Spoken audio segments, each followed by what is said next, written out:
පිරිමියා තමයි කාන්තාවකට ඉන්න ලොකුම හයිය බැඳපු මිනිස්සයා. ඉතින් ඒ නිසා ස්වාමියාට ගරු කිරීම කියන එක බිරිඳ තුල නැත්තම් ඒක අකෘතඥ බවක්.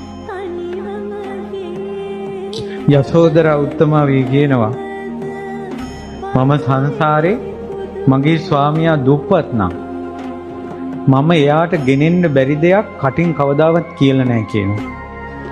මම හිතුවා කියනවා ඒක මං ස්වාමියාට කරන මිත්‍රද්‍රෝහිකමක් කියලා. ස්වාමියාට කරන්න බැරි දෙයක්, ගෙනෙන්න බැරි දෙයක් කවදාවත් මම කියලා නැහැ කියනවා සංසාරේම.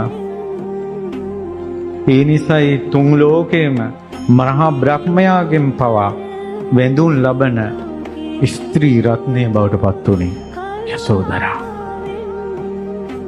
කෘතඥ බව.